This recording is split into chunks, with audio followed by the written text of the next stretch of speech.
Hello and welcome everybody back to the Inside Our Galaxy podcast. I am your host, Eric Hernandez, as always. It's been a while since we made an episode. Of course, we decided to do one more episode before the year ended because there was a lot of things to talk about the Galaxy this offseason. Of course, a lot of moves have happened, not only just players, but also front office. There's players coming in, and of course, rumors, schedule release came out today as well. There's a lot of things to talk about Galaxy related, before we close out the year. So we thought it would be a good idea, have a good little recap and talk about everything that has happened so far with the Galaxy this offseason. And of course, we're going to talk about that. And of course, we do have a guest today. Joining us today is Caleb. He ran the Crew 96 News. And if you're wondering, why is there a Columbus Crew fan here? Well, of course, if you guys don't know, or if you've been living under a rock, they are the new MLS Cup champions. We thought it would be a nice little thing to bring him in, talk about how he feels being a part of a fan base where a team has become champions, and also being a 96 team, one of the original teams in the MLS to be champions once again. So, of course, Caleb, thank you for joining us, man. How are you doing today in this fine day? I'm doing pretty well. I've been waiting for the schedule release for the Crew. Obviously, your guys is leaked first, so, I've just been waiting, and I've been fooled a couple times of people sending old schedules, and I don't really appreciate that, but so far not too bad. Yeah, we got that yesterday too when it came to jersey leaks. That was a pretty bad jersey leak. Apparently that wasn't a concept. But point is, we don't like being spoiled like that or being faked like that. So it sucks. But of course, thank you for joining in. And of course, is with me as always is my co-host is LA Galaxy Central. How you doing, man? What's up, Alex? Yeah, I'm doing really good right now. Obviously, we haven't met each other in the last 2 months, and it's pretty funny, though. We haven't played a game in over 2 months, but the season only ended a week and a half ago. And funny enough, the last Galaxy game of the season was not the last MLS game I'd end up going to, which was really cool, and we can talk about that.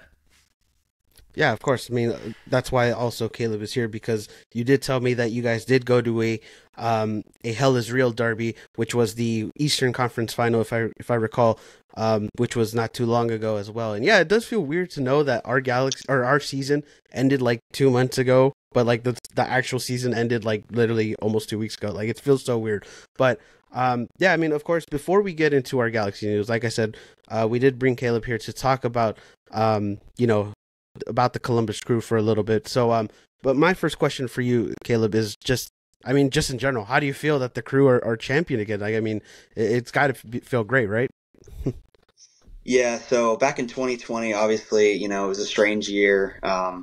COVID, season was screwed up. MLS is back, all that kind of stuff. I mean, you guys know that. I can't say I was going into 2020 expecting an MLS Cup, but obviously we came out and we were able to beat the Sounders 3-0, which was a complete shock to me. But anyway, after 2 years of Caleb Porter, ball just completely failing in the last few minutes of the game, we hired Wilfred Nancy. And I predicted us to miss the playoffs this year. I'll admit it. I predicted that. I think a lot of people maybe weren't expecting us to go very far in the playoffs, but obviously we went through and won the cup when really no one was expecting it. So I'm absolutely hyped that we're champions again. Yeah, I mean, honestly, like it really, like going into the season, like I didn't expect, like as a I guess a MLS fan in general, I did not expect the Columbus Crew to be champions. Like they weren't on my list. Like obviously you guys did hire Wilfred Nancy this year, so it'd been your first year with him this season. And although he did great things with Montreal, I just didn't think that like you guys would just be this good this already, right? Just already being champions in his first year of him being a head coach, which is amazing to see. But yeah, I mean, honestly, like it is kind of surprising. And yeah, I mean, when you look at the game, like the last final, like it was like I didn't watch too many Crew games, but when I just saw that final, I was like, wow, like this team really did deserve to be there. They did deserve to win this season, and yeah, I mean, you guys, I mean, just your roster in general. I mean, you guys have Cucho, you have Diego Rossi, you had Julian Gressel, who unfortunately isn't with you guys anymore, but still, like, you guys had great pieces, had the head coach, and it's like, yeah, it's just like at the end of the day, you was like, wow, like you didn't expect it, but then at the end of the season, you're like, yeah, this team did deserve to win it. They had the best team, and honestly just had the heart to win the season. You know what I mean? Mm-hmm. Yeah, absolutely. Yeah. But of course, Alex, do you have anything to say or any questions that you want to lead to?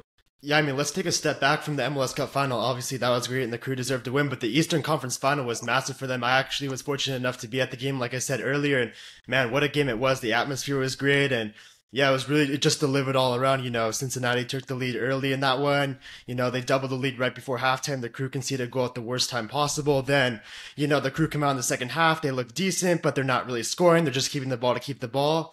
Funny enough, I'm going to say this, I jinxed the Crew into an MLS Cup because I told my friend who was next to me the game is over. Cincinnati is through because the Crew were just not really offering anything going forward. But then, right as I said that, the Crew happened. They scored the goal. They found an own goal. And then, the player they brought in the summer, Diego Rossi, it was kind of a controversial transfer in the summer, getting rid of Zela Raya and bringing in Rossi. Rossi with LAFC didn't have that much playoff success, but in that moment, he really came up big for the Crew. And the whole stadium was in shock, including me. And, then you got to extra time in Cincinnati, which is completely worn down. So what a game that was. What did you think about the Eastern Conference final? Because seriously, one of the best I've seen in a long time. Yeah, obviously, going into that one, I was not confident. I'll admit it again. When you have success with a first-year coach like Wilfred Nancy, not saying it's his first year, but first year with the team, you kind of have this pessimistic view. Okay, it's his first year. How much can he actually do? And obviously, going into a Supporters Shield champion and FC Cincinnati at TQL Stadium was a daring task. And going down early like that after a mistake from Mo Farsi. And then obviously Brandon Vasquez tripped over his own feet and, the foul's given because, whatever. And Acosta actually scores a pretty decent goal. I'll give it to him. I did say enjoy the last 25 minutes of this game because it's the last 25 minutes of our season. And boy, am I glad I said that because if I hadn't said that, would it have happened? I don't know. But that goal from Christian Ramirez will live rent-free in FC Cincinnati's head for a very long time. You know what was also massive about that game that I don't think anybody's talking about, but it's the reason the Crew won MLS Cup or were in MLS Cup was the Patrick Schulte save on Bupenza in the 55th minute. That save was insane, and he did it right in front of me. I can't believe he actually got to that one. Do you remember that shot? Absolutely. I do, yeah. It's crazy.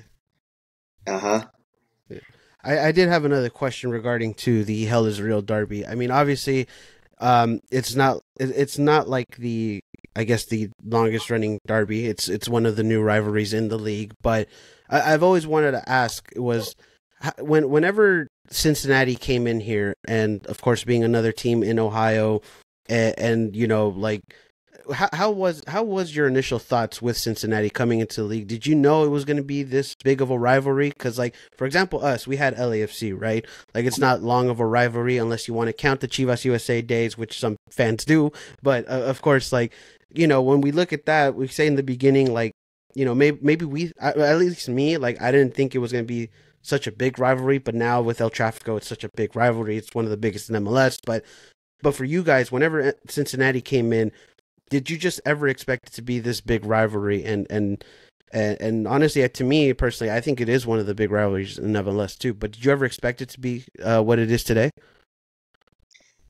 So back in 2017, we played FC Cincinnati in the Open Cup, which is one of the reasons I'm glad U.S. Soccer made the decision that they did today. And they beat us fair and square. We brought Higuain. We had, our top players there, and they still beat us. And that game was electric. Atmosphere, gameplay on the field was just incredible. So it did feel like when they announced that FC Cincinnati was coming to MLS that they were trying to replace us, as that was in the midst of the Save the Crew movement, which obviously, didn't add any extra, I don't mind liking these guys kind of thing. They're kind of our replacement, and we don't really appreciate that. But obviously, I knew going in that it was going to be a rivalry. I didn't know if it was going to reach this level per se, and it's absolutely exceeded my expectations. And I love that we can play playoff games against each other now.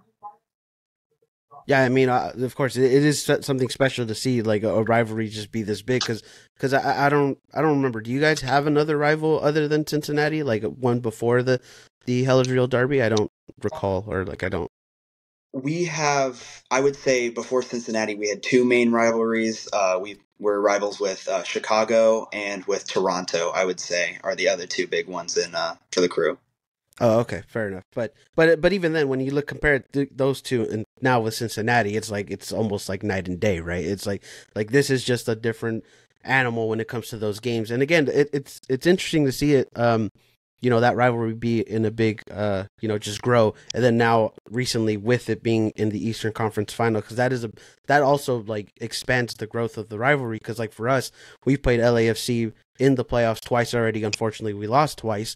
But it's also propelled that rivalry. Same thing when we beat them in the Open Cup a couple seasons ago. That also propelled it too. But those playoff games and those elimination games really do help. But yeah, I mean, of course, it is interesting to hear other rivalries from other leagues, because like I don't know, it just intrigues me because I only know like the LAFCs. Like I've been to like the El Tráficos, I've been to the Cali Clásicos. I just wanted to see how different it was compared to the other rivalries, and it seems like it's almost the same thing. It's like there's always just going to be, I don't know about bad blood, but just it's always just going to be a competitive game, and it's always the atmosphere is always going to bring it. And I think with you guys bring it. I mean, especially with two new or recent stadiums as well, like that helps the rivalry and just the atmosphere in general. So it's like, yeah, it is interesting to hear what the how the MLS, I guess, rivalries are in different parts of the league.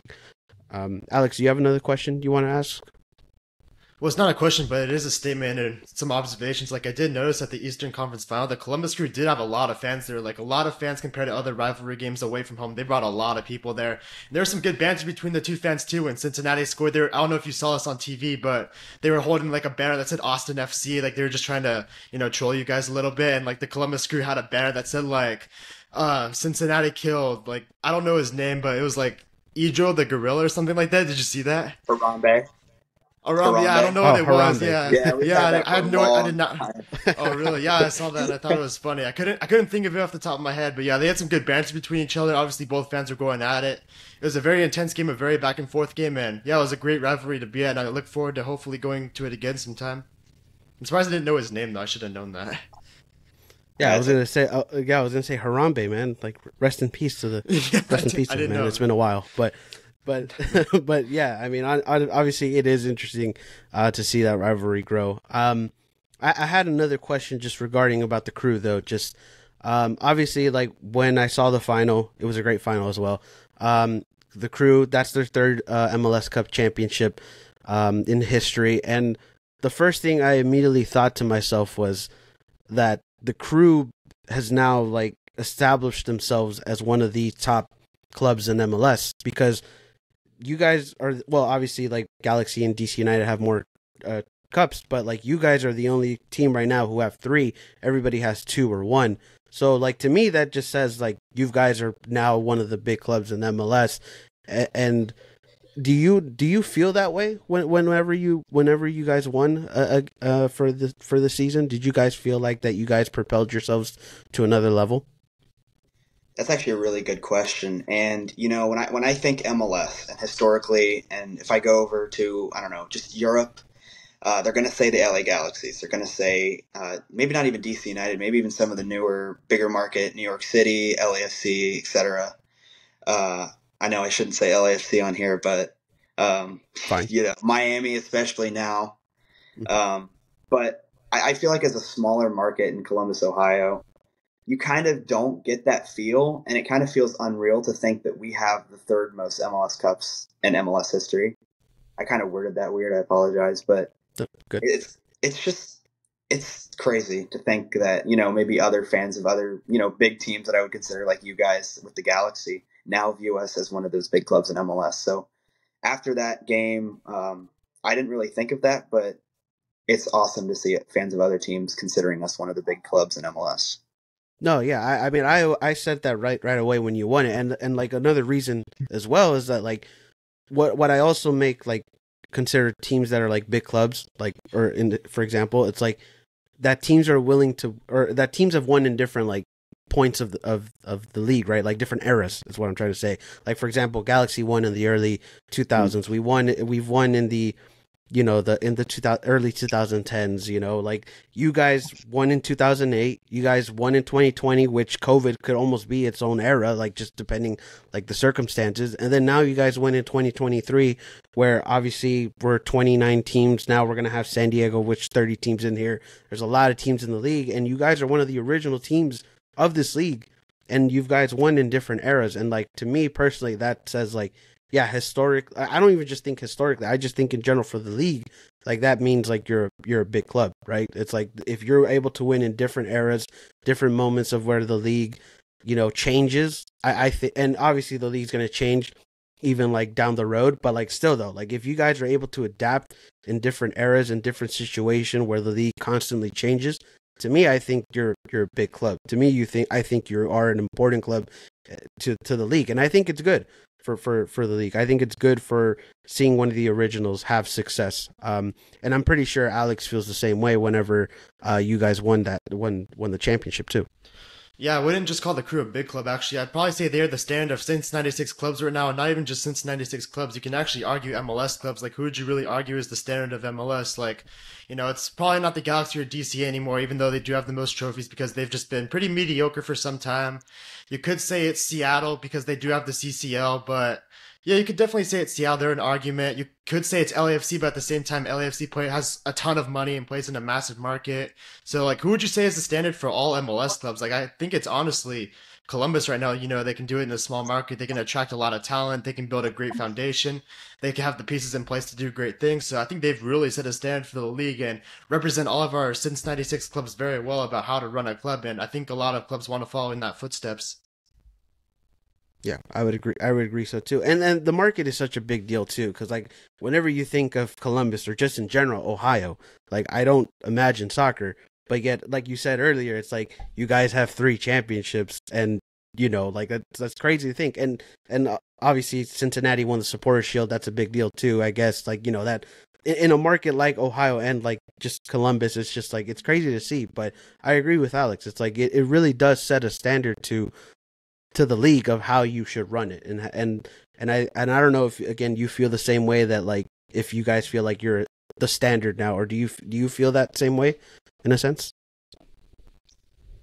Honestly, I feel like we have such a unique style compared to other teams, especially like in the past, especially with it's just so new, and it's a whole connected to the city, youth development through Crew 2. Obviously, they've won a championship.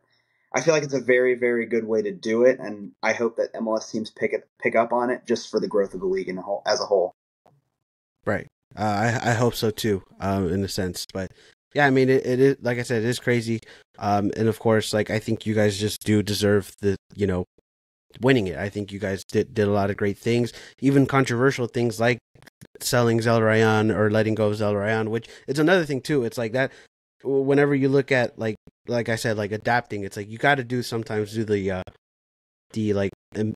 how do I say it? Like you got to do the hard decisions, right? And that was probably a hard decision letting go of Zelrayan, but like if you were to ask yourself that time, it's like, oh, would that propel us into being MLS Cup champions? Like you probably wouldn't think about it. But that's another thing. It's like respectable too, is that like sometimes you got to do the hard things to win a championship. And like again, you kind of have to applaud Columbus for doing that as well. But here I have something to add though.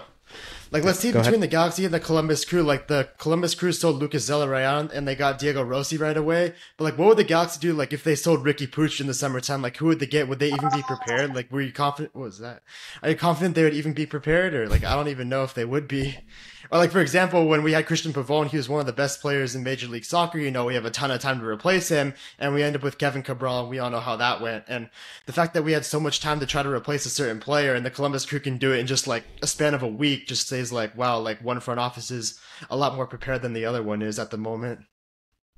Yeah, I mean, from the Galaxy's perspective, when you think about when Pavone left, like, how long did it take us to find another good winger? Like, and some may say we haven't even found it yet. We haven't even really found somebody who's replaced that. Hopefully soon. So it's maybe, like, yeah, it's like, hopefully soon. But yeah, I mean, yeah, you do have to applaud just how everything is run, right? Like how you guys run. And we're hoping that with our decisions and what, we've done with Chris Klein out and things like that, and Will Kuntz being the new general manager, that kind of sort of shifts into better things. But yeah, I mean, the way Columbus runs it, you guys run it very well. I don't know who's your general manager or who runs your front office, but whoever they are, like they're doing a good job. I mean, that's for sure. So yeah, I mean, honestly, it is good to see you guys have that success. But Alex, you had any other questions that you want to ask Caleb or? Yeah, I have one more. How are you feeling about CCL this year? Because this year, I said it, it's one of the toughest CCLs we've seen in a while. You have Inter Miami in CCL, you have Club America in CCL, you have Tigres in CCL, you have Monterrey in CCL. The only really easy team that's in CCL is in Chivas, really. No, I'm just kidding. But still, hey, listen, stop it. Sorry, I'm a Guadalajara fan, so that was a jab right there. Yeah, that was a jab. But all right. Maybe you guys will meet. Who knows? But how are you feeling about CCL this year? Because I do think it's one of the toughest CCLs in a while. Do you feel confident going into it? Do you feel a little nervous going into it? You think you can make a run, have an early exit? How are you feeling about it? So obviously back in 2021, we also participated in the CONCACAF Champions League, and we faced off against Real Esteli in the first round. We beat them 5-0 on aggregate, I think. And then we had to play Monterrey. Not a fun game. There were some questionable referee decisions, but ultimately we completely failed in Mexico, and we just had to move on from that. But I feel like this team going into 2024 is a much better team than the one going into 2021. And I was saying throughout the draw, I said, please don't be St. Louis playing against Houston, because I don't want to play St. Louis. Obviously, they've proven they're a good team in MLS that when they're not playing in the playoffs. So. But obviously that's it. That is who it is, and we'll have to play either St. Louis or Houston. And I feel more confident in 2024 than I did in 2021. Yeah, that's good. That's good to hear. It's all about the confidence. Which actually, I had one more question. Actually, sort of the same thing for next year. Obviously, we talked about you guys win with Wilfred Nancy, first year head coach. So obviously next year you're thinking, all right, let's repeat this. This might be like the start of a dynasty, right? When you consider a first year head coach with our team winning already, it's like, do you think that, like, what are your expectations for the Crew next year? And maybe if you even want to think just the longevity of the Crew, like how do you feel the direction the Crew is going? I think we're going in a good direction. I think we have a very good setup where we are now. We have our academies building. I believe they just won Academy of the Year, actually. A lot of these academy players, they go into college. We either draft them or sign them as homegrowns. They go through Crew 2, and then they head up to the first team. Plus, we can bring in talent that is, maybe not the biggest names in the world, but they still can perform at the MLS level. And with that setup that we have that I mentioned earlier, I feel like this not only puts us in a position that is good for next year, but also puts us in a position that is good for however long General Manager Tim Bezbachenko is part of the team. And I think we make the playoffs next year. Maybe struggle against just some dark horse team, and maybe we don't repeat. But regardless, I feel like we'll see the season as a success regardless. Fair enough. Yeah. I mean, obviously, you guys do have a big target on your back now, being the reigning champion. So everybody's going to come after you guys, and maybe even the Galaxy too. But who knows? But yeah, I mean, obviously, you guys. It looks like you guys are built up for success for not only just next year, but maybe even more years to come. But I actually am good with questions. Alex, do you have any other questions, or do you want to wrap this up? No? All right, then. Well, Caleb, we can't thank you enough for joining us. Obviously, it was fun to talk about. The Crew, and just just other MLS teams and rivalries and just things like that. Like, obviously, it was great to talk about that, and it's interesting to hear from other perspectives of the league. But I mean, obviously, congrats on being the champs. Thank you. Hopefully, you guys have another successful season. And I mean, we'll see what happens. Any other last words you want to say, Alex, before Caleb goes? Yeah, go find the Galaxy a striker like Cucho Hernandez for next season. That's exactly what we need. We need one of those for sure. I mean, Cucho's just amazing. He's a great player. But yeah, anyways, thank you, Caleb, for joining us. We can't thank you enough. And who knows? I didn't check the whole schedule. I don't know if the Galaxy face the Crew at all this season. We do not, unfortunately. We do not. We do not. But who knows? Who knows? What if the next MLS Cup final is Galaxy and Crew? Maybe we'll see each other then. But not likely right now, but we'll see. Yeah, not Hey, likely. never I don't know. know about that. No. Yeah, you Hey, never This know. never give MLS up. after Never all. give up. I didn't think we were going to make the playoffs. I didn't even think we were going to make the playoffs this year. So anything can happen. That's the fun of MLS. Ricky, That is put your true. trust. Anything could happen. Yeah, anything could happen in this league. But yeah, Caleb, like we said, we can't thank you enough. And yeah, you're free whenever you want to come on if there ever is an opportunity to talk about the Columbus Crew again. But yeah, Okay. can't thank you enough. But Best of anyways, luck, yeah. CCL. Thank you. Best of luck to you guys for next season. All right, then. Of course, can't thank Caleb enough. But now we got to talk about the LA Galaxy now, since this is an LA Galaxy podcast. Last time we left off, we did talk about, a lot of players out of contract and possibly leaving. And, of course, we already had players leaving as well, like Douglas Costa, who had left basically right away. But, yeah, we got to look at that list a little bit and just because there has been a lot of movement. I mean, we had 17 players who were expiring from contract or, loans expiring. And basically, I was looking at that list again, and I think it was only like 4 or possibly 5 people who stayed with the team. Everybody else, either we didn't re-sign, we traded them. And yeah, I mean, it was just pretty, like, basically we almost cleaned house when it came to the Galaxy. And it was funny because, like, when people saw that list, everyone was like, get rid of everybody. We don't need everybody on this list. And like, it was almost that sense of like, yeah, like we almost did kind of get rid of everybody. But I mean, I don't know. I mean, do you want to look at that list again just to see like who like surprised you in a sense that left or what? Yeah. So obviously when it came to the loans, we had Calegari and Mikovic. Calegari ends up not getting his loan picked up. He goes back to Fluminense. Mikovic ends up getting his I don't know if we didn't buy him. I think we just up his loan again. But of course, he ends up staying. Contracts expiring. Klinsmann gone. Sharp gone. Leerdam, was he gone? I don't think we'd let him go, or did we? We did, yeah. Okay, Leerdam gone. Cáceres, we thought he was gone. Ends up getting a new contract as well for next season. Well, so he had a new contract already. Or had a new contract. We just didn't know about it. So he stays. Gino Vivi stays. Preston Judd stays. Then gets traded to the San Jose Earthquakes. Daniel Aguirre stays. Saldana gone. Uri Russell gone. Alfaro gone. Tyler Boyd, in the works. Hopefully that he stays next season. Looks like maybe he might, but you never know. Chicharito gone. Michael Barrios gone. Costa gone. And then Sergio we kept. So. Yeah, I mean, Costa was gone in a hurry. That was pretty funny though. Like Costa was gone before. Like, he was gone so quick. We mentioned it in our last episode 2 months ago. Like that dude had a flight booked right after the game. Seriously. Yeah, he was out of there. He was wasted no time to get out of there. But hey, Galaxy fans were okay with that for him leaving right away. But yeah, when I look at that list, a lot of guns in there. A lot of guns. Of course, Raheem Edwards gets traded as well, so that's another player gone who's not off that list. So yeah, we got a lot of players that left this team.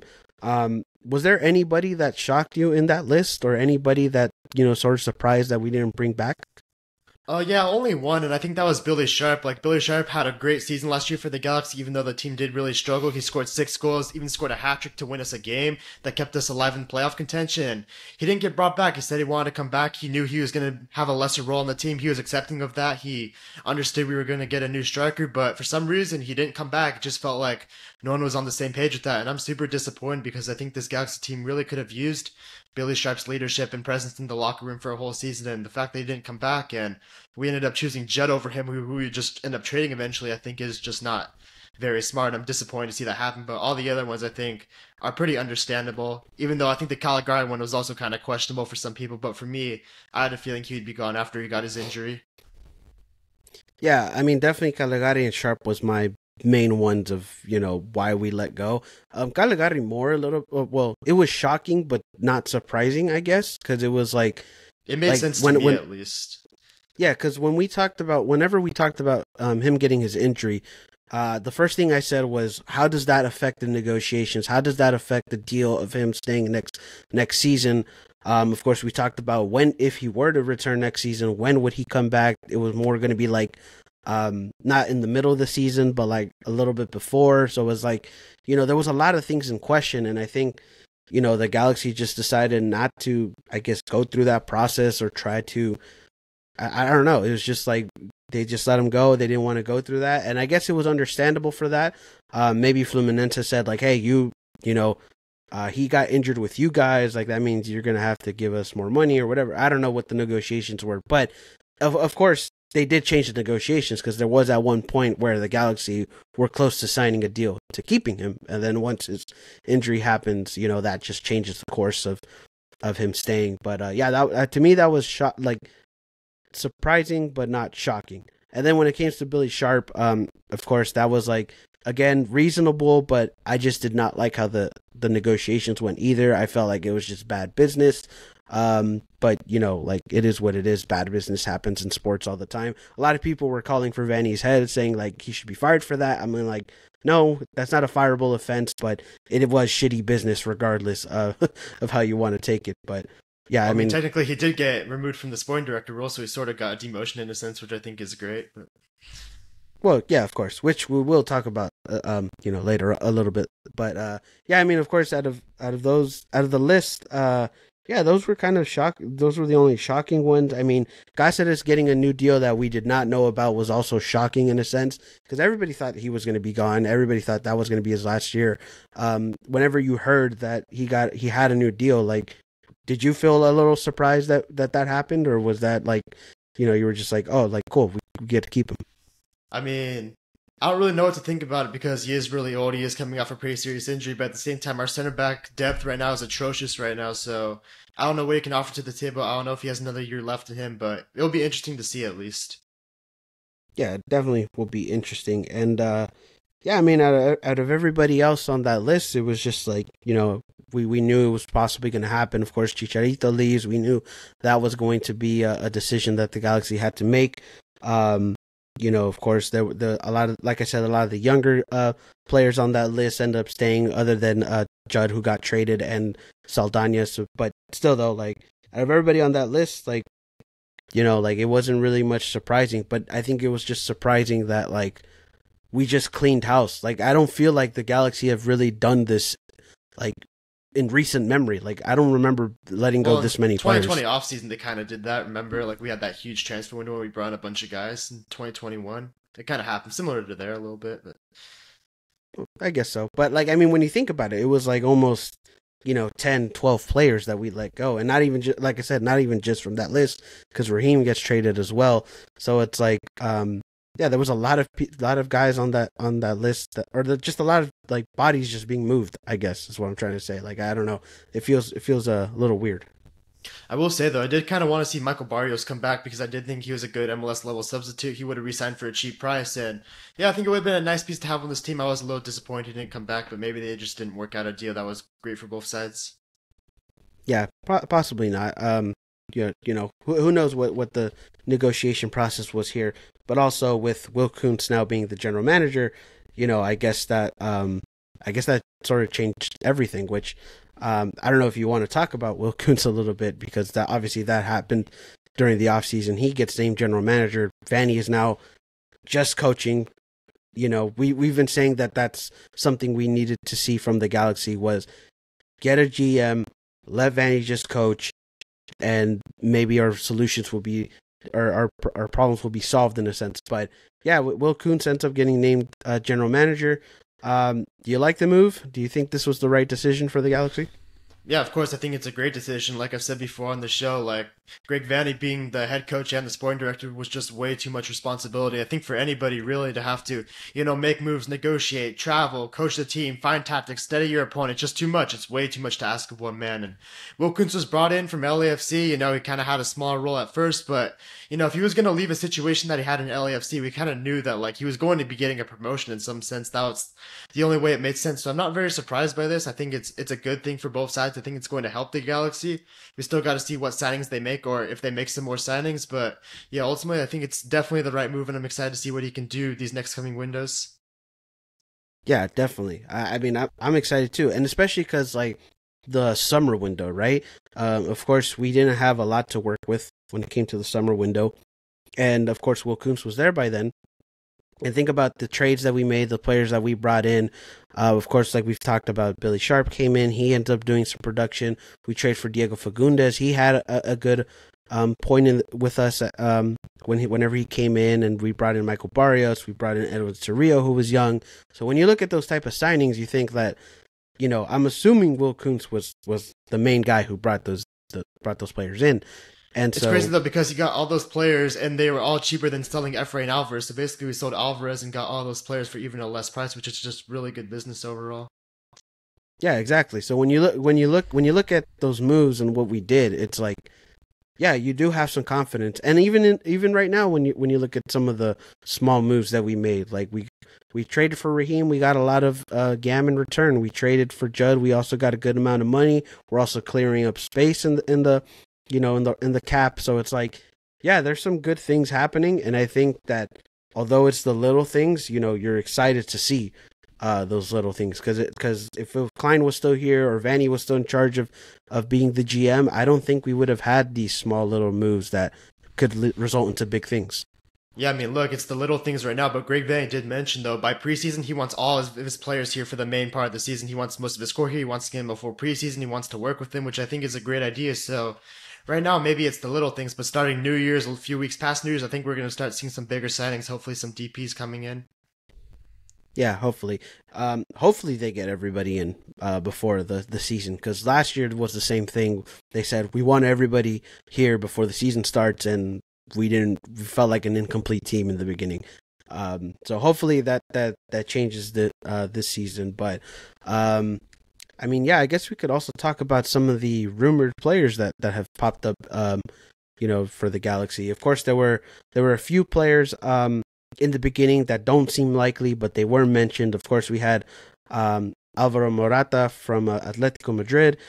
You had Chucky Lozano from PSV. That was a rumor that happened that doesn't seem likely. Alexander Lacazette was also another rumor that popped up in the beginning. That one also doesn't seem very likely. You had another Japanese player. I forget his name. It was Yamin. I think that's how you say his name. I suck at pronouncing names, but point is, you have him coming there. We did have a trade happen as well. So I'm trying to think who else was rumored in the Galaxy. The big one. I forget Ramon.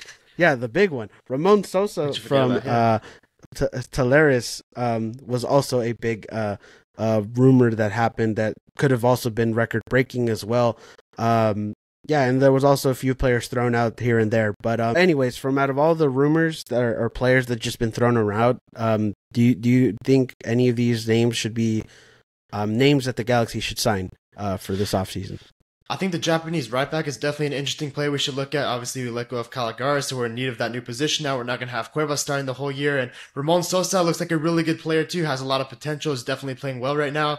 We offered a lot of money. They didn't accept it. They kind of want some more money. I don't know if we're going to do that. But I will say that when it comes to some of these DPs, it is a little bit annoying, though, with guys like Lacazette and Morata.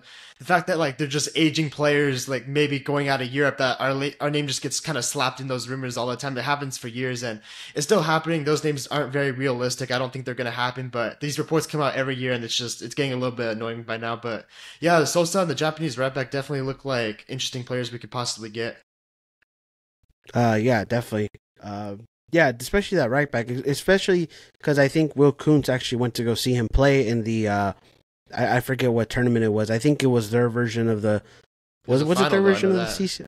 It was a final. I don't know if it was the Japanese final or anything like that. I think it might have been. I don't recall. The point is, it was a final. Will Kuntz went to go see it and talk with his rep. So that one looks like could possibly be a signing the Galaxy get. Of course, you have Maya Yoshida on the team, so having another Japanese player could possibly help him as well. Having some familiarity within the squad. So I think that would be nice to have.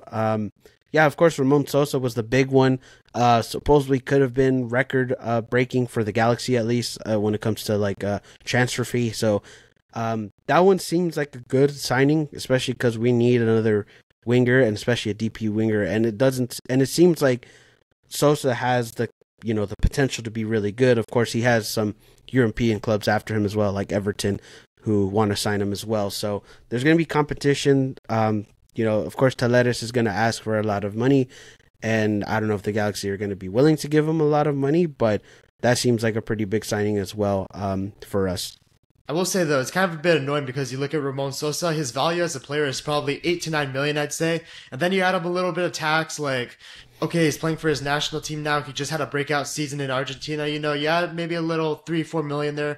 Okay, so it's probably 12 million. That's probably what you should be paying for him, $12 million for him. But the extra 3 million is just like, why? What is the extra 3 million for 15 million? It feels like they just want the extra 3 million just because they know we're after him. Like, I don't know why they're asking for 15 million, but we'll see if they offer it or not.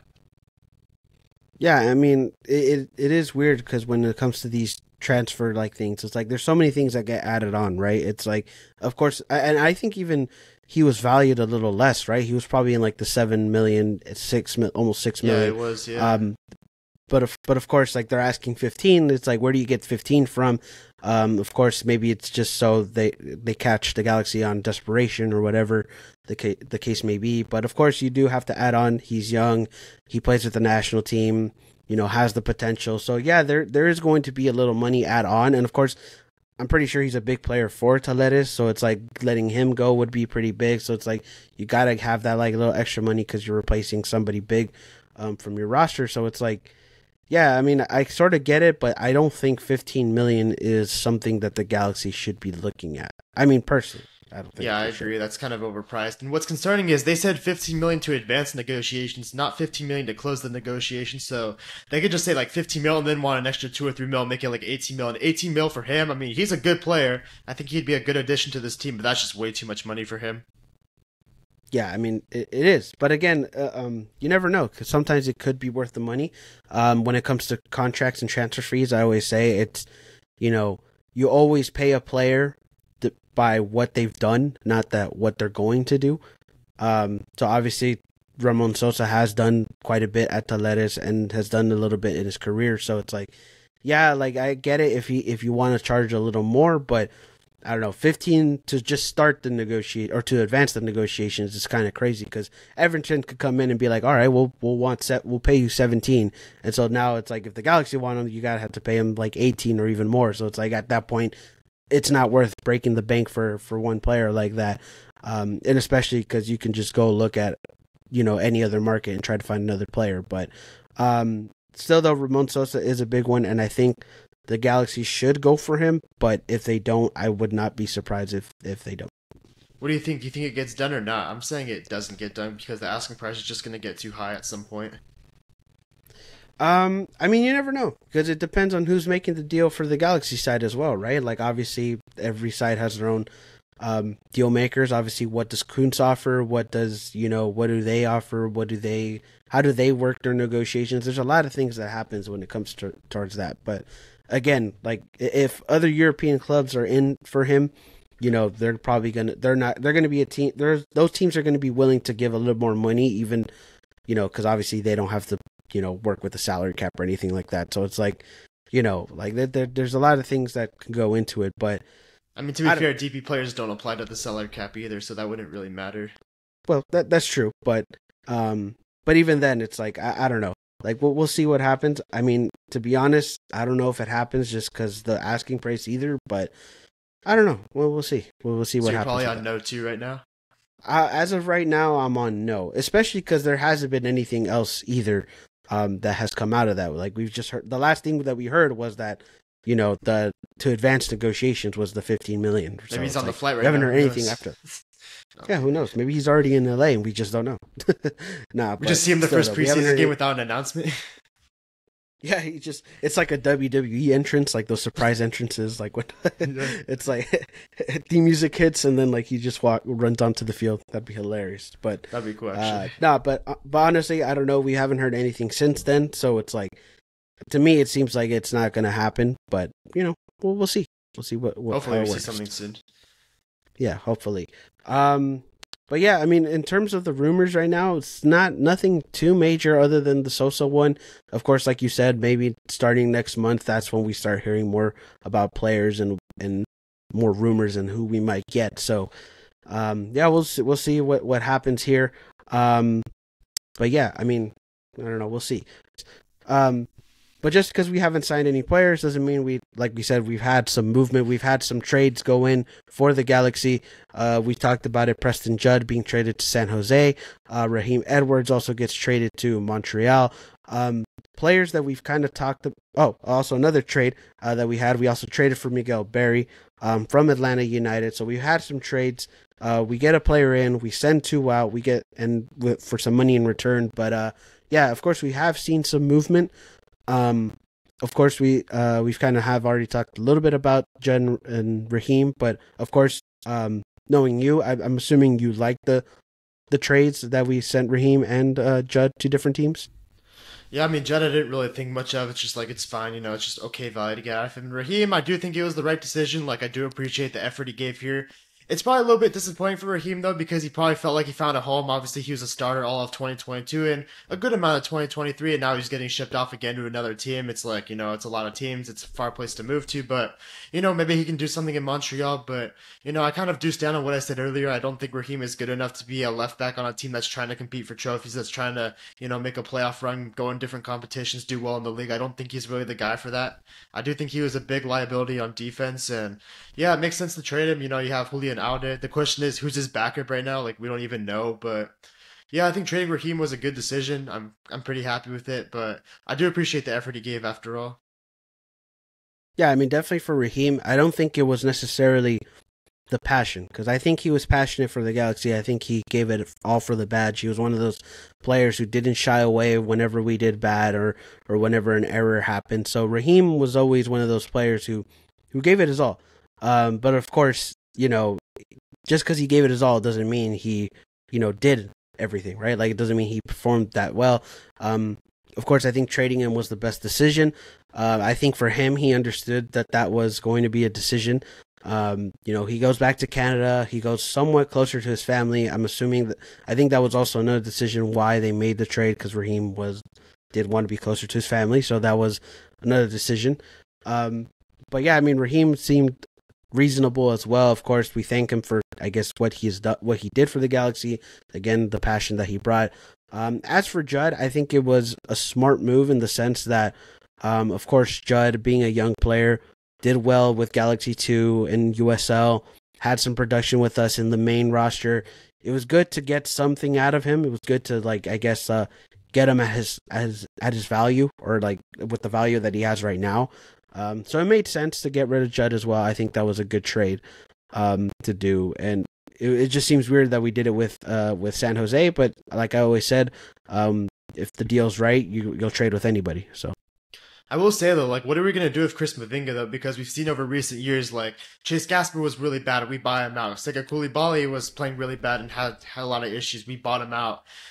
We had Cabral, who was really struggling, we shipped him off. We shipped off Raheem Edwards, who was struggling defensively. So what do we do with Chris Mavinga? Do we keep him? Do we buy him out? Do we try to find a trade? So I don't know what direction we're going with him, because if I'm being honest with Chris Mavinga, he's probably the worst player out of all the guys I named so far, besides maybe Cabral. I don't know. But still, though, I think we have a decision to make on him, too. Do we want him on the roster or what? That's interesting, because obviously our center backs right now are not that great, or like, I guess our depth isn't that great, but also he's the reason why. It's terrible. I mean, I was gonna say, but also he's one of the reasons why our depth hasn't been good. I don't know what we do with Chris Mavinga. I know everybody wants him out as well, but we'll see what happens there. Maybe they keep him. I don't know, but I mean, I wouldn't be surprised if they keep him. It seems like that's almost like Vanny's boy right there, other than Zavaleta, who's actually family. But yeah, I mean, of course, I don't know. We'll see what happens when it comes to that trade. But yeah, Greg Vanny had enough copium when they let go of Kevin Cabral. He has to keep at least somebody here now. Yeah, he's got to keep somebody. It's like, listen, I already shipped one guy out. I got to keep somebody. I got to keep a friend here. Yeah, I know, but I don't know. We'll see what happens with Chris Mavinga. Who knows? Maybe nobody's really safe, I guess, in a sense, right? Because like, and well, I think some players are safe, but well, I mean, obviously, yeah, like Ricky Puig is safe, Gaston is safe. Like, the obvious choices, people are safe, but that's sort of the thing about, like, that sort of surprised me about the whole, like, movement of players. It was just like, which I guess not surprising, but it makes sense because, like, we had such a bad season. So it's like, really, is anybody's job on the line, or is anybody's job safe? Like, no, after a bad season, I don't think. I mean, obviously some more than others, but like there is a sort of a thing where it's like not everybody's job is safe after a bad season. Is what I'm trying to say. But yeah. Yeah, that should be the case. Yeah, I do. Can you edit that part out? Yeah, my bad. Sorry. Yeah, I do have one more thing to say though. Like, I can touch on. What do you think about the Caligari situation? How that went? Because we didn't really talk about it that much. Like, I don't know. I have some mixed opinions on it. Like, yeah, he was a really good defender. He would have been a good piece for us. But at the same time, are you willing to wait for him to come back from injury? Do you have to pay the right price? Is it worth waiting for him? You know, our defense last year was the worst in MLS, so you can't really say like, oh, we had a formula of success. We did not at all. So was letting go of Caligari the right decision in favor of somebody new, or should we have done everything we can to really keep him on the team no matter what injury he picked up? I mean, to be honest, I like I said, I don't think it was a shocking decision that we let him go. But yeah, I mean, I don't know. It just really just depends on how the Galaxy looked at it and how those negotiations went. Like I said, Fluminense could have just been like, we want more money because he's got hurt where he was when he was playing with you guys. So now we want more money. Or maybe Greg Vanier, Will Kuhn said like, yeah, we're not willing to wait for a guy who's going to come back a little before the middle of the season. You know, like, are you confident that what's his name? Who's our backup right now? Fucking Cuevas. Cuevas. Yeah, there you go. Jesus Christ. But yeah, are you confident that Cuevas is going to be your starter for until Caligari comes back? Probably not. So it's like, even if he has some promise, like, probably not. So it's like, yeah, like do you want to just wait for him, or do you want to go find somebody who's already healthy? Like, there's a lot of things that go into that sort of negotiation. Here's another thing I was thinking about though. Is it best for Caligari that this happened though? Because right now he's in Brazil, he's with his family. You know, Fluminense won the Libertadores. They don't really need Caligari back. He can take all the time in the world with his injury, no rush, get the preparation he needs, get fully healthy. He's close to family. He's in Brazil. You know, he can take his time getting back into the team, easing slowly. With the Galaxy, though, there's pressure for him to come back because, you know, Cuevas is not very good. He would not do very good as a starter. There's going to be people wanting him to come back. You know, the Galaxy would need him defensively. There'd kind of be a little bit of a rush in a sense. You know how the Galaxy medical staff is. Maybe he'd feel a little bit uncomfortable in that situation, far away from home. Is it better for Caligari, too, that this happened? It might have. It could have been. It really could have been for him. Like, yeah, I mean, that's not out of the question, I guess. Like, it could have been better for him. Maybe he decided just that it was just the right choice to go back. Like you said, family, not much of a rush considering Fluminense is, you know, won the Libertadores, one of the best teams in Brazil. So it's like, you know, there's no rush for him going back of him like playing. So it's like, yeah, maybe it was just the best option for him. Like, I think that's also another thing as well. But I don't know. I mean, it is going to be somewhat of a, not a big hole to fill, but something that you have to fill because Caligari did have some good production with us. I mean, look, we were the worst defense in the league last year. You can't say there's any big holes to fill there. There's no one that stands out there when you're the worst defense in MLS. Well, true, but you can't deny that Caligari was still one of the better defenders of of our season last year. Of the shithole, so yeah, sure. I mean, yeah, of the shithole that we had, yeah. So yeah, you're the best of the shit. So, you know, I don't know, but seriously, yeah. Yeah, you're the bad of worst, or you're the best of the worst. So there you go. But I don't know. I mean, again, it's going to be something that we have to address, and yeah, I think that, you know. Okay, just listen though. Sorry for interrupting though, but imagine telling somebody, "Hey, look, you have to replace the best defender in the worst defense of the league. You have a lot of pressure on you." Like, imagine just saying that to somebody. Like, hey, you have some big shoes to fill. You're replacing the best defender in the worst defense in the league. Like, really step up here. Yeah, I mean, that'd be kind of weird to say, but that's also, I guess maybe that is another thing too. It's like, what if that's also another thing that you know, the Galaxy are looking at. It's like, okay, they're like, we know our defense sucks. We'll get another player. They're gonna know that we've been bad defensively, but then maybe that might push them to do better. I don't know. Like, maybe that, I don't know, some sort of mind game or something. I don't think anybody can see this defense right now, if I'm being completely honest, though. Yeah, I mean, honestly. Yeah, that's going to be something big that we need to fix on, because we really do need a better defense. But I don't know if we can fix it, though. That's the problem. It's like, it kind of just is what it is. And I think it's going to be like that going into the season. We're going to have to rely a lot on our offense and midfield, not really our defense. Hopefully it's better than it was last year, because you have a few more pieces here. But, you know, still, I'm not feeling very good about it right now, or going forward. Yeah, right now I'm not feeling confident with our defense. But anyways, we did talk about Judd and Raheem for the trades. We did also make another trade. Miguel Berry from Atlanta United, he comes over to the Galaxy. We ended up sending a draft pick for next year to Atlanta. So yeah, we do get one player in. Of course, Miguel Berry did have a good season with Columbus. With Atlanta, he didn't have much. He did score a really nice goal with Atlanta, but other than that, we do trade for him. How do you feel about this trade? Do you think this was a good trade or like just whatever type of trade?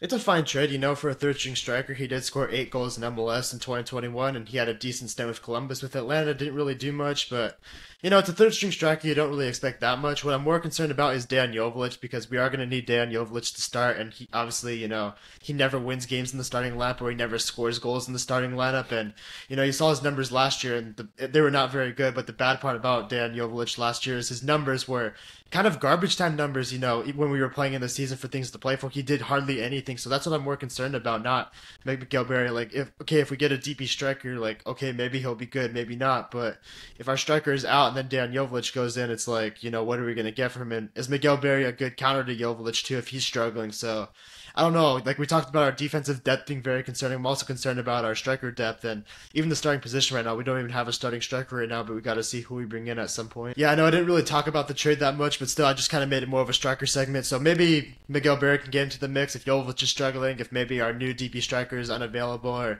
maybe needs a little rest. But it should be an interesting trade, to say the least. Like, we didn't really give up much for him, so hopefully he does well here and sort of finds what he had in Columbus over here.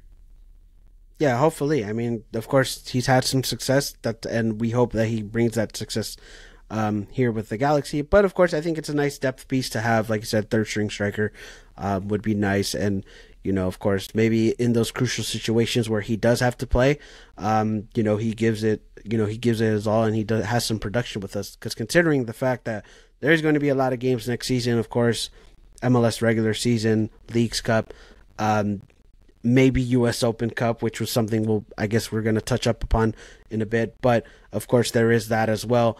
There's a lot of games to be played with the Galaxy, so it's like we'll see. We'll see how our depth goes, and maybe he might be a crucial part for our depth. Yeah. But anyways, I don't know about any other roster or rumors or roster moves that we've done lately. I think that's basically it, unless you had any other ones. One comment that's kind of weird, though, that I thought with the signings, like, okay, we brought back Edwin Cedillo, so why did we bring back Daniel Aguirre? I feel like that was kind of a little bit weird. Like, we're bringing back two very similar players and then letting go of some attackers like Barrios and Sharp. I just did not completely understand that, but we'll see if it works out. But I thought that was a little weird if I'm commenting about the roster decisions. I don't know, maybe just have some youth in there. Maybe. I don't know. I mean, Edwin Torrio looks like to be a good backup, and Daniel Aguirre has had his moments. But, having them in there, maybe just for the youth part, and just maybe because the Galaxy just sees something in him. Who knows? I don't know. Or at least more for Daniel Aguirre, because he hasn't really, he's been more of a substitute type of guy. But, yeah, I don't know. I mean, I'm not too bothered by those moves. They can stay. Like, I was one of those guys who said they could have stayed on the team. But, yeah, I mean, in terms of roster stuff, I think that's basically it. Well, I have one more thing to add, though. Just the last thing. The Tony Alfaro situation was so weird, though, because in the Leagues Cup, he was super good for the Galaxy. He was one of the best players. Well, not one of the best, but he was good. We talked about it. He had a good Leagues Cup, and then all of a sudden, the regular season comes back. We don't see him at all, and then, he gets forced to play eventually because we're so injured. We have nobody left. He still plays okay, and then all of a sudden, he's gone again. It feels like the Galaxy just, after Leagues Cup, his good leagues, just completely gave up on Tony Alfaro, and I don't understand why or if something happened, but yeah, he's already out of the league, which I think is disappointing. I do think Tony Alfaro is a solid MLS backup center back. He's already in USL, and I would honestly not mind seeing him come back. I know he had a bad defense, but still, I would take Tony Alfaro over Zavaleta or Mavinga right now easily, and I just thought the whole situation was kind of weird with him, just like it was with Billy Sharp. Yeah, that was another one. He ended up going to, what was it, El Paso Locomotive FC or whatever the team was. A weird name, but still, yeah, Tony Alfaro was yeah, I feel like he didn't really, I don't want to say didn't get his chance or his shot, but more like it was just, I don't know. It was just like, I think they kind of, not, I mean, I guess you could say they kind of did him dirty in a sense, because like he did have some good moments, and then after that, they didn't play him at all. So it's like, I don't know. But I guess that's business. That's business, baby, as they always say. So, yeah, I mean, it is what it is. But anyways, yeah. So now I think we can move on into the roster stuff and, rumors and stuff like that. Let's talk about a little bit about things outside of the Galaxy or things not, I guess, player-wise. Do you want to talk about the U.S. Open Cup for a little bit, because I think that is a big thing that we Yeah, kind of should talk about. Yeah. So of course, MLS tried to pull out from the U.S. Open Cup. They said they wanted to send their MLS Next Pro teams to the U.S. Open Cup instead of the first teams. I guess today U.S. Soccer said they're not going to do that. You can't do that. You can't just withdraw your teams like that. You have to play your teams. MLS tried doubling down as well, saying like we're trying to find a way to work it out, I guess. But yeah, of course, MLS kind of just more specifically, Don Garber kind of spits in the face of U.S. Soccer, saying like, yeah, we don't want to play in the U.S. Open, or we plan to withdraw at some point from this tournament. But yeah, I mean, of course, that happened. What were your thoughts about, I guess, MLS trying to withdraw their first teams from there? All right, look, I don't know everything that's coming up, but I'm not going to make it about the Open Cup right now. What I will say is, like, this is supposed to be a really big time for football or soccer, whatever you want to call it, in America right now. We have the Copa America coming this summer. We have the Club World Cup coming soon. I believe we have the Olympics coming soon, and we have the World Cup coming to North America in a couple of years. So this is supposed to be a huge time for soccer in North America and the United States just in general. But it's very concerning that we have Don Garber and Greg Berhalter at the realm for everything. Like, it's disappointing because you just feel like they're going to fuck it up. Really, at every turn, they're just going to make the wrong decisions. And that's super disappointing because this is a great opportunity for guys like you and I who live in this country. We enjoy football and we want to see the sport grow, and other MLS fans, but we have these two sort of idiots running things and they're just going to fuck everything up, which I think I just want to say is just super disappointing, and I hope it does change. But yeah, as for the Open Cup, I think withdrawing from it was super disappointing. I think that was not cool at all. I really like the Open Cup a lot. Obviously, we've had some good memories in it. Like 2 years ago, we played LAFC. I even said felt like a home playoff game. Was a great game to watch. So we've had some success in it. And you see USL teams, they do well in the Open Cup. It's a great opportunity for guys to showcase their talent, possibly even earn some money, get some contracts from MLS teams, try to work their way up. And, we even saw a USL team make the final a few years ago. So you need this platform. You need this sort of tournament. It's a century-old tournament. It's something U.S. soccer can be proud to really say, like, hey, this is our tournament. It's our country's history when it comes to soccer. And, yeah, it's really good. So I think the fact that MLS tried to withdraw from that in favor of Leagues Cup is shitty. It's pretty pathetic. But good on U.S. soccer to do the right thing. Say, hey, you're a Division I league. You do have to compete in this. They should compete in this. They're a Division I league, and they should be playing in these competitions. And it's just like in Europe, too. Like, sure, the U.S. Open Cup is not going to be like the CONCACAF Champions League or the MLS Cup. It's never going to be the top priority, but it's still a domestic tournament where teams can really showcase their talent, give everyone an opportunity at every single level. And you have that in Europe too. You have the FA Cup in England. You have the Coppa Italia in Italy. Like, yeah, these are not the UEFA Champions League. It's not winning the league either, but it's still a very important competition, and they need to be here. It absolutely needs to be here. And yeah, I really hope we do play in the Open Cup. It's an important thing to have, and I think we need to keep it going forward. Yeah, definitely. I mean, that's basically everything I would want to say as well. I mean, I had a lot to say about it for sure. Yeah, it's not even about just the Open Cup. It's about soccer in general in this country, really. Like, we want it to grow. It has an opportunity to grow, but I feel like we don't have the right people to make it grow, like Berhalter and Don Garber. No, I mean, I agree with that as well, because it's like, listen, everybody always shits on MLS and American soccer, saying it has no history. There's no history in it. There's, plastic rivalries or manufactured rivalries and things like that, which, some of them may be true, but still though, but when you think about the history of American soccer, you think about the US Open. I mean, it's been around for over 100 years. It's literally the only thing that we really have to say that, hey, we do have history in this country when it comes to soccer or football. Very respectable tournament too, right? Like, everyone can compete in it, and many teams have the opportunity to have their own platform to try to go farther in it. So it's a really good tournament to have too. It's not like some just like joke of a tournament. Like, we need to keep it here for sure. No, yeah, for sure. It's like it's not a joke. It's a really important tournament. In fact, I consider it as like at least when it comes to the United States, it's like I think of it as like the second most important trophy, because it's like, to me, it's like MLS Cup, then U.S. Open, then Supporters Shield, and whatever the case may be. Well, I'd say CCL is number one always, but you can argue it's number three. Well, I mean, obviously.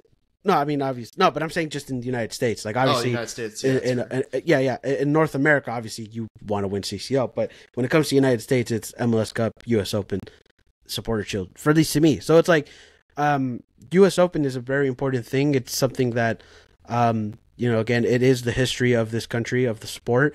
I mean, think about how many teams have played it, professional, amateur, second division, third division, whatever the case may be. It's like, there's a lot of history to it. And for Don Garber to really just spit in the face of American soccer like that, to me is just, it sucks. And listen, I'm a guy who, like, like, for example, I'm not like a U.S. men's national team fan. I'm a Mexico fan, but even then, I respect American soccer and what it has.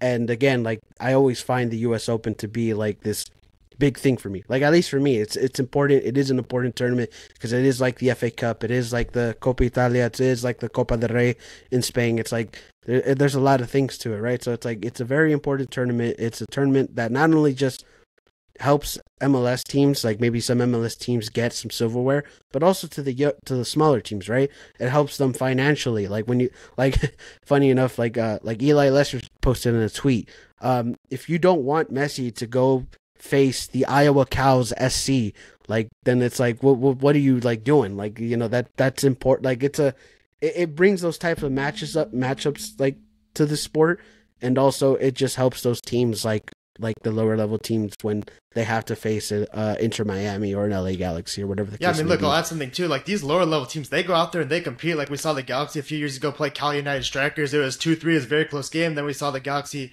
unfortunately fall to Sacramento, but it wasn't even that embarrassing because that Sacramento team made it all the way to the final, and they beat, I think, 3 or 4 other MLS teams. Like, they did really good. And we see every year there's a lot of USL teams that do beat MLS teams. Maybe sometimes it's MLS backups, but sometimes USL teams manage to beat MLS starters, and they get to host in their own venues with their own fans, get this opportunity to go out there and compete. It's really it's great for the sport. And to favor that in favor of Leagues Cup, it's just like, wow. I think Leagues Cup is one of those things where, sure, I think last year it was kind of a success. You had Messi entering in, you had a lot of funny moments, but the Leagues Cup is not the US Open Cup. It's honestly more of a cash grab, more of a comedy show, if you ask me, what it was last year. It's not a historical tournament or something that a lot of people around the country probably take very seriously, or at least I don't think right now they would take it seriously. So yeah, it's really good to see these guys go out there and compete, and we got to give these lower division teams credit. They really do have to go out there and compete, and they deserve the opportunity to keep going at these MLS teams for years to come. Yeah, I mean, the difference between Leagues Cup and US Open Cup is that Leagues Cup is built for entertainment, while the U.S. Open Cup is built for competition. That's the difference. Perfectly, yeah, I agree. Yeah. So that's the difference. Like, sure, you might like the entertainment that the Leagues Cup gives you, but the competition with the U.S. Open, it just brings it to a different level. So it's like that to me, that's the best way to put it, is that if you're really favoring more of the entertainment than the competition, then that's how you're just not going to build a successful product, in my opinion. So, yeah, I mean, obviously, hopefully the teams get to play next season, in the U.S. Open Cup, not just the U.S. Next Pro teams. And there's nothing wrong with them using MLS Next Pro teams, because obviously there's going to be teams that are going to want to use them for the smaller sides and stuff like that. But let that be a choice, not the what you have to do. Exactly, yeah. Teams do that all the time. Like, if they're in the Supporters Shield race or they're playing CONCACAF Champions League, like, MLS teams have the right to just put their backups out there and say, hey, we'll give some guys some opportunities. What happens. We're kind of more focused on these competitions right now, but they got to represent under the first team's name, though, at least. Like, give these guys a chance. Like, you can't just, like, force them to play the second team and not even have teams with an opportunity to go in there and try to, get a trophy for their club. Yeah, exactly. So, yeah, I don't know. Hopefully everything gets sorted out, and they, what's it called? They just get their shit together. The thing that's good about the Open Cup is it gives these opportunities for some of these teams that maybe are not in the Supporters Shield race or are not in CONCACAF Champions League to go out there and try to win a trophy and possibly even get into CCL. Like, let's look at the last couple of US Open Cup winners. You got Houston last year. They were not in the Supporters Shield race. They were not in CCL. The year before, they finished, I think, last in the Western Conference or almost last in the West. And, they win the tournament. They get to go to CCL this year. They get to lift a major trophy. And you saw the year before, Orlando City, they were 7th in the Eastern Conference. They were a first-round exit in the playoffs. They were not having a great season. They were not in CCL, but they got to win the tournament. They got some home games. They got Sacramento in the final. They did their job. They got to go win a trophy. Or you see before, like Atlanta United, they were obviously a really good team, but they were not in the Supporters Shield race that year that much either. So they got to win the US Open Cup. Or the year before that, you got Houston again, who was one of the worst teams in the league that season in 2018. They got to win the US Open Cup. So I think it's a good opportunity for things to go out if your team's not in the Supporters Shield race or they're not in CCL or they're not prioritizing the Leagues Cup or MLS Cup or whatever. It's a good tournament to go to, and it's something that these other teams kind of need to go, and they need to, have this opportunity to compete for a trophy, which gives you optimism in the regular season too. You don't just want to go into the year knowing you're not a great regular season team and you don't really have a chance to win the Shield or possibly win MLS Cup. It's good to have this other trophy that other teams can go for and possibly get onto that Champions League stage that a lot of teams want to make it to. Yeah, I mean, if you look at Houston this year, I mean, they won the U.S. Open, and honestly, I didn't think about they were a good team this season, but I didn't think about them going to possibly being one game away from the MLS Cup. Yet they made it to the Western Conference Final this year, and that U.S. Open win or winning the U.S. Open, sort of propelled them to try to go for the MLS Cup too. So it's like, yeah, I mean, the U.S. Open is just something that helps teams out no matter no matter whichever way you want to look at it, right? So it's like, it doesn't matter how it is. It's an important tournament, and it does a lot of great things for a lot of clubs. One more thing, though. Do you agree with my point that Don Garber and Greg Berhalter are kind of ruining this golden generation of American soccer where we have all these things coming in, possibility to grow the sport through a lot of fans, make it a massive thing in the United States? There's a great opportunity. Do you think these two guys are kind of just going to fuck it all up? I think, to be honest, I think so. You got to say yes right now. I have to say yes, because I can speak for the MLS side, right? I can speak for the Don Garber side of it. I think so, because I mean, when you look at what the decisions that MLS has made, they haven't really been good ones, right? I mean, you look at the playoffs last year and, like the fact that we have this 3-game series of the first round and different rules and Leagues Cup. And then, it's not growing the game. It's really, again, like I always say, it's bringing more of the entertainment value than the competition value. You know what I mean? And that's what a lot of, people who don't follow this league hate about. It's the fact that it's not competitive. There's no promotion or relegation. There's no, that they don't like the idea of playoffs, which I mean, I like playoffs, but still though, it's like, people don't like these sort of things. And if you don't, I mean, I guess I'm not saying they have to be traditional. I'm not saying they got to be like European teams or they got to be stuff like that, but I'm just saying try to do something that's not too American, but also American enough where it's like, okay, this is a nice idea of where it could propel the league forward.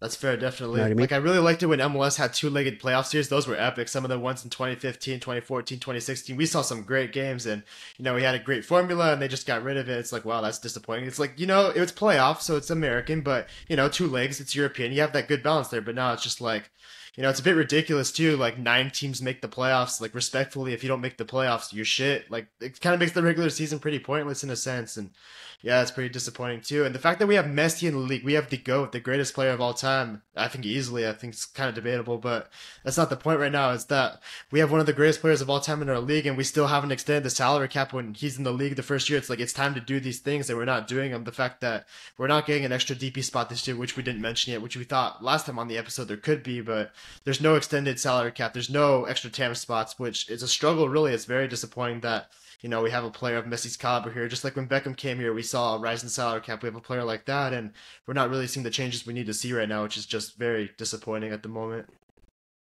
Yeah, it is. And again, you mentioned this being like, heading into, if not already being in this golden generation of the sport in this country, right? So it's like, there's a lot of things that can propel the sport.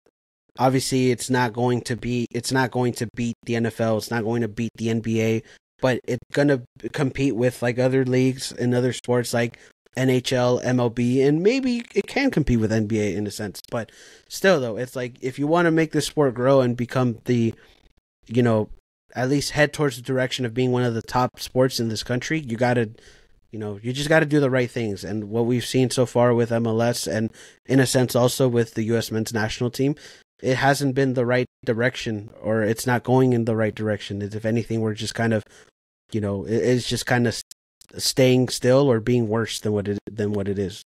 So that's the way I look at it. Yeah, I will say the salary cap thing is super disappointing though, because you thought with Messi in the league, like, oh, he can bring in some new players here. It's a great time to, show the league we're growing. We want Messi here. We take this seriously. We're going to become a better league. We have Messi in the Champions League this year. We want to give him some extra help. We want to give these MLS teams sort of an advantage. But nope, just like they had a meeting, they said, we're not doing it. It's just like, why? It's like, now is the time to do it. I don't understand why they aren't doing it.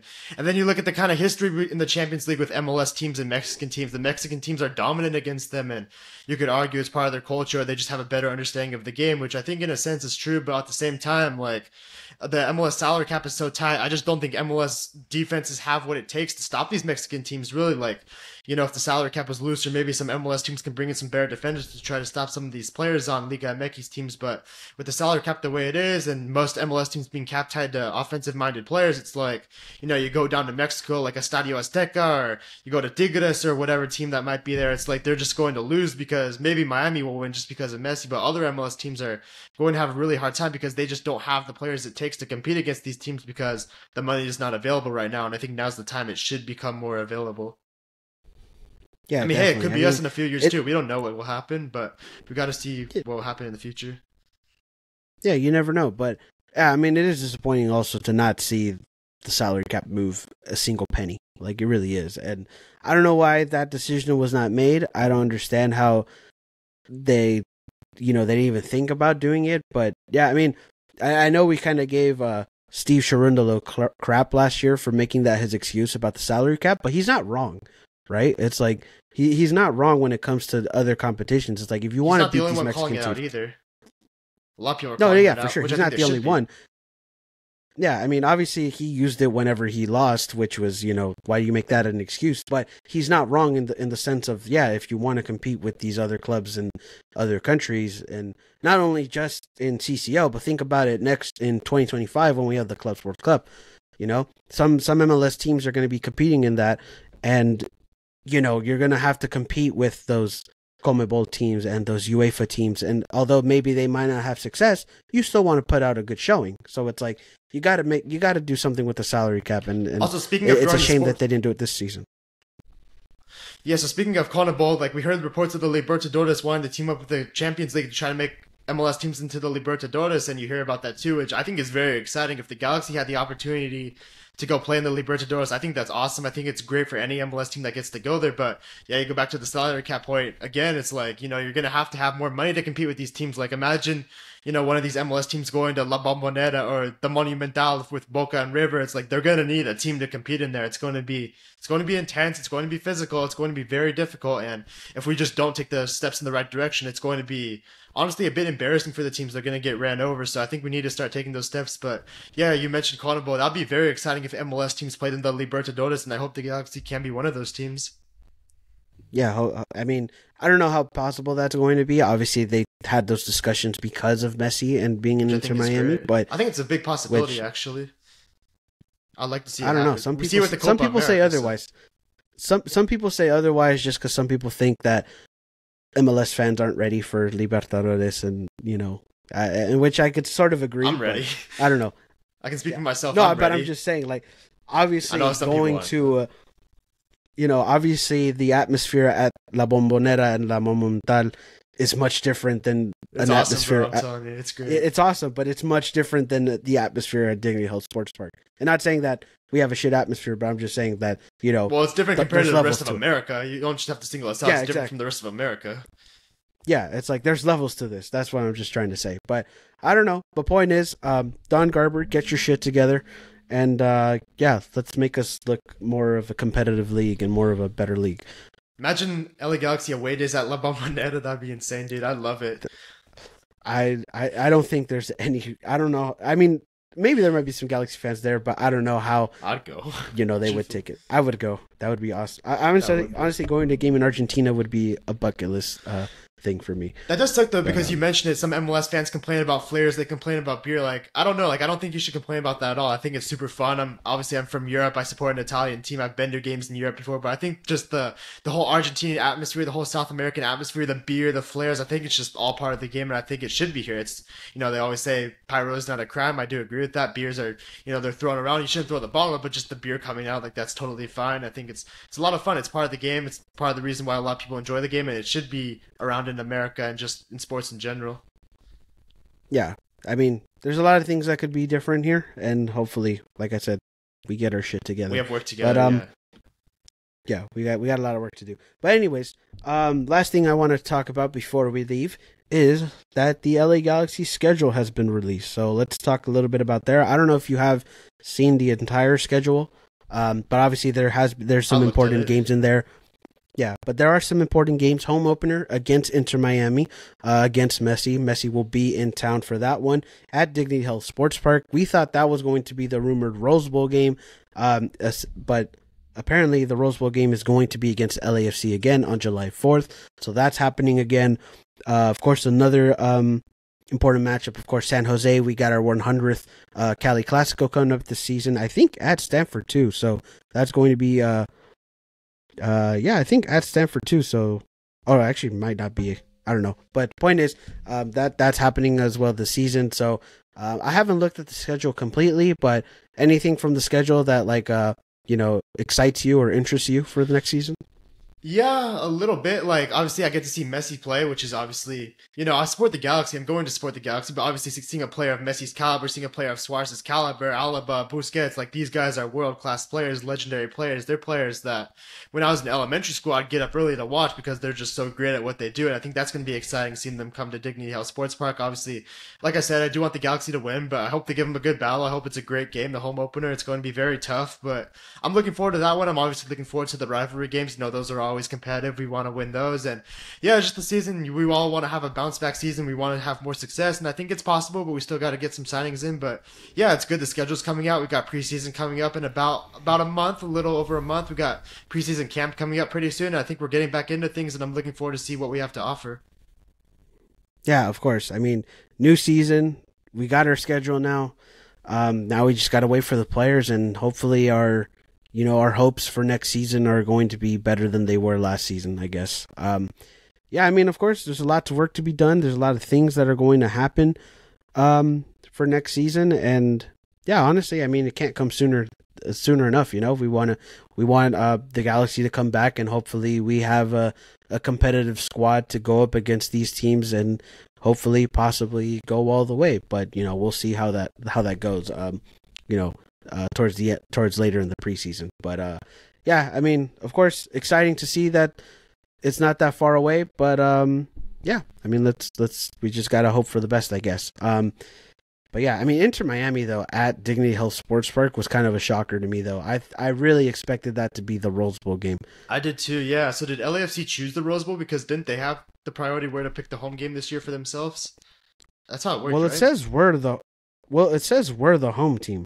So I don't. Again, I guess. Yeah, I guess MLS just stepped in and said, "Hey, let's just make this a yearly thing." Which I'm surprised it's maybe isn't Miami, a bad though. idea. Yeah, but you're right. Though. I mean, I'm surprised it's not Inter Miami because you have Messi there, you have Suarez, you have the Galaxy there too. It's their old home. I think with Beckham too, you throw him in there. You can get a lot of people out there, and a lot of people would want to see that game. There for the Galaxy, maybe not necessarily, but still, you would get a lot of people at the game, and it'd be great for MLS to market too. You got the most successful club in MLS history versus the new club with the GOAT on the team. You got the ownership sharing with David Beckham, the former player, now the owner of Inter Miami, and now you got two marquee clubs. It would have been a great thing to have at the Rose Bowl, but I guess MLS decided they'd rather have a rivalry game there, which, to be fair, was a lot of fun last year. I did enjoy it. I went with a friend. It was a lot of fun, so we got to see what happens there. But yeah, I do agree it's a little surprising we didn't get Inter Miami at the Rose Bowl. Yeah, because I think it would have been nice to have, them at the Rose Bowl, and then if LAFC chose the larger venue, then we would have played maybe at SoFi or the Coliseum, whatever they chose. But, I think it would have been different. Like, could you imagine we would have played at the Rose Bowl, at either SoFi or the Coliseum, and then at Stanford Stadium? You're talking about three stadiums that house more than 50,000 people of each stadium, right? Or well, obviously Stanford's a little smaller, but still though, it's like a big capacity. You know what I mean? So it's like, it would have been cool to see the Galaxy have those matches, but I guess we're just gonna have it for Dignity Health Sports Park, but which is not bad. I guess you don't lose a home game, or you don't lose a home game actually at your home. So it's like. I guess that's a nice decision, but home opener, that's gonna be an expensive one, and also a very a very good game, I hope. Yeah, luckily I have season tickets, but I guess the unfortunate part is I only have season tickets for about 70% of the year. Then I'm off to Ohio and I'm not going to be here for the games anymore. So got to enjoy it while I can, and hopefully it's a good season to end off with. Yeah, I mean, hey, at least you started off with Miami, so at least you don't get to miss that one. So yeah, of course, yeah, it'll be a great game to see. Yeah, but anyways, yeah, I think that's it. I don't think I have anything else to say. Although we did make this episode, we're probably going to take another break. We'll probably be back until next year, or like sometime next month. Once preseason starts going at it again. But we did want to come on here and talk about at least the stuff that has been, talked about within the Galaxy so far. But yeah, I mean, I don't really have much to say else. Do you have anything else to say before we go? Yeah, not really that much to say. Just preseason camp is a couple of weeks away. We got our first preseason game February 3rd against St. Louis. That's going to be a good game. And yeah, we got to start getting ready for things. We have Christmas coming up pretty soon. We got the New Year. But after the New Year, we're going really back into business. So hopefully we're prepared and hopefully we come out strong to start the year. Yeah, hopefully. So, hopefully we do start off pretty strong. And hopefully we get some more news once we come back next month. But anyways, yeah. Can't thank you guys enough for watching and listening. If you want to follow us on social media, follow me at Insider Galaxy on Instagram, on Twitter. Go follow LA Galaxy Central on, LA Galaxy Central on IG. And of course, happy holidays. Of course, whatever you celebrate, happy New Year's. We hope you guys had a good year, and hopefully next year will be even better. And you guys spend it, great with your families and friends and your loved ones. You too. Hopefully you have a good holidays as well. But like I said, be a friend, tell a friend about the podcast, whenever you're listening to this podcast. And I hope you all have a great rest of your day, rest of your night, and rest of your year. So yeah, thank you guys. We'll be back next month. We'll see you then. G's up. 7 words.